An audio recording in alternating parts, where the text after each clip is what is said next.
Hey everyone, it's Ashley. Welcome back. The cat ears are going on, so you know what that means. That means it's time to try out a new foundation. Today I'm trying out a new one by L'Oreal. It is the Infallible foundation. It retails for $14.99, said to have up to 24 hours of fresh wear, and it is a fluid ounce, which is pretty standard for foundations. I'm using shade 405, which I believe... Okay, it's weird. I got this from Ulta.com, and on Ulta.com it actually has names for the foundation shades, but on the bottle it just has numbers. So I'm using the shade Ivory, which is the third to lightest shade.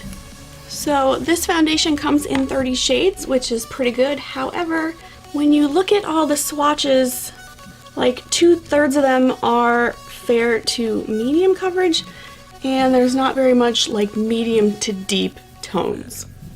So that sucks.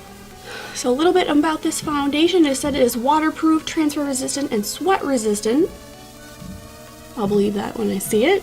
It has an SPF of 25, and this is supposed to have a breakthrough longwear foundation with breathable skin technology. That is pretty cool because you want your skin to breathe. It's not good if it's not breathing. I'm gonna scooch in just a tad bit more so you can see slightly what I'm doing, and we'll hop to it. Alright, I don't know if that zoomed inness actually made a difference, but oh well. Okay, so I'm gonna start by priming the face. I'm using the J.Cat Fresh Dewy Hydrating Face Primer. I really like this, and as you can see, I'm getting really low on it. Retails for $7.99, and this is my everyday primer because my skin is super duper dry. It just feels nice. Like, even if I were to stop here, just leave this on my face for a little extra hydration, not a bad idea. Okay, so I've got my damp beauty blender ready. You can use a foundation brush, any beauty sponge, your fingers, whatever works for you. I'm just gonna shake this up, squeeze some on the back of my hand. I'm not sure how much I need, so I'm just gonna start with a pump. Definitely, probably not gonna be enough. And I'm just gonna start by blotting it on one side of my face until I can see like how fast the dry down is. I don't want to dot my whole face and then it dries down and I'm kind of stuck with sexy looking dots.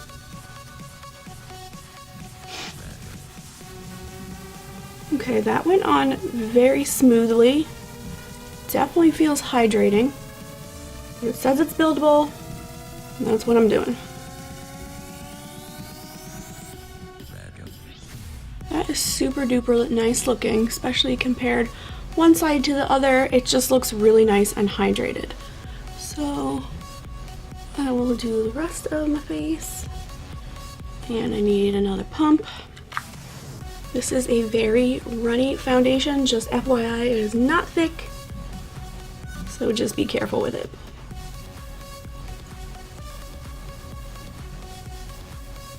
Time for the second layer,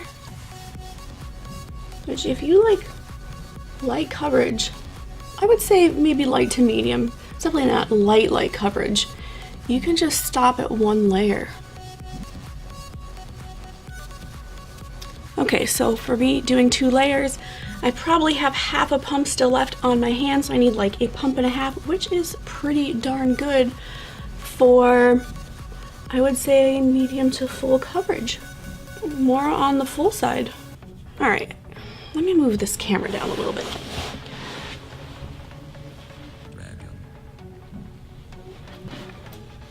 There we go. I feel like my chin was right where it cut off.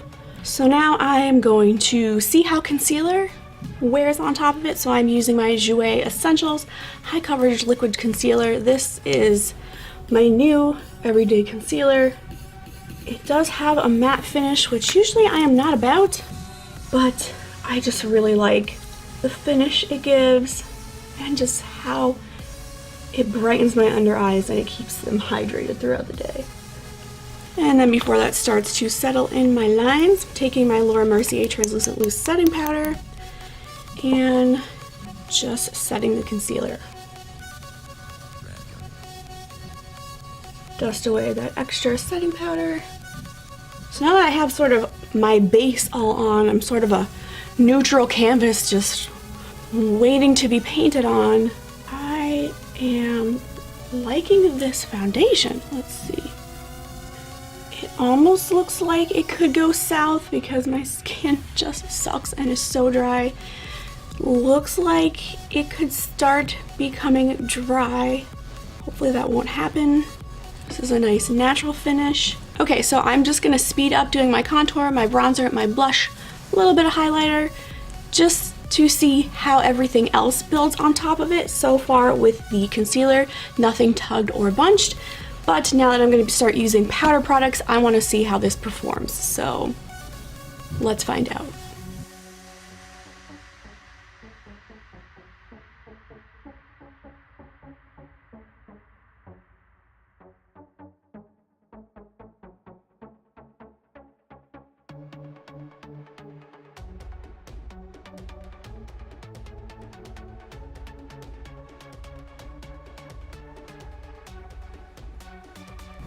Alright, and everything layered really nice.